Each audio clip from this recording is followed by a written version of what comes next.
اول خطوه بالنسبه لي وهي المود بورد، او ان انا اجمع ريفرنسز قدامي، عشان الريفرنسز دي هي اللي هتساعدني في كل الخطوات اللي انا هشتغل عليها قدام. بدايه من الموديلنج بتاع الكوبايه، يعني انا محتاج اجمع اكتر من ريفرنسز كده. كوبايه في الغالب هي كوبايه واحده بس بكذا شكل، عشان وانا بعمل لها موديلنج طبعا هحتاج ان انا ارجع اشوف شكل الكوبايه دي عامل ازاي، لان انا مش هقدر اعمل موديلنج لحاجه انا مش شايفها. كذلك برضو وانا بعمل الماتيريالز بتاعتي وانا مظبط سيت اب اللايت، كل الحاجات دي محتاج ابقى شايفها كويس قوي ومركز في التفاصيل الصغيره اللي بيها اقدر اوصل ان انا اقول ان الريندر ده شكله رياليستيك او الريندر ده شكله كويس. احيانا ممكن نعمل ريندر مثلا لحاجه ونبقى بنقول في حاجه ناقصه، الحاجه الناقصه دي انا مش هعرفها غير لما اكون اتفرجت على الحاجه دي كويس قوي قبل ما ابتدي اشتغل. يعني على سبيل المثال لو جيت بصيت على الريفرنس ده هلاقي ان دي الكوبايه، وهلاقي فيه زي تشبير كده من بره، وفي نقط كده ميه جايه من التشبيره على الكوبايه من بره. وهنا الاحظ هنا ده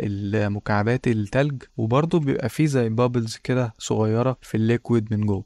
ممكن اشوف ده برضو في الريفرنس ده، برضو نفس الكلام، عندي الليكويد وعندي جواه التلج، والتلج برضو فيه زي بابلز صغيرة. حاجة كمان محتاجة الاحظها قوي هي فكرة الالوان نفسها، او فكرة هي الصودا لونها ايه. احنا لو صبينا صودا مثلا في كوباية ممكن نقول ده اسود او ده بني بس غامق قوي. ريفرنس زي ده هو جايب لي التدريجة بتاعت الالوان، لان انا اللون اللي انا شايفه اسود ده لو ضربت فيه لايت بشكل معين اللون ده بيتغير. كل الحاجات دي اللي انا اقدر ارجع لها من المود بورد بتاعتي او المكان اللي انا مجمع فيه الريفرنسز بتاعتي. دي حاجة هتبقى مهمة قوي، هرجع لها كتير وانا شغال، سواء في الموديلنج او سواء وانا بعمل اللايت او حتى بعمل الماتيريال. بس نقدر نلخص كل ده ان انا عشان اعمل الكوباية اللي فيها التلج وفيها ده بشكل كويس، فاحنا نقدر نلخص ده عن طريق ان هو اول حاجة عندي موديل الكوباية، بعدين عندي موديل الليكويد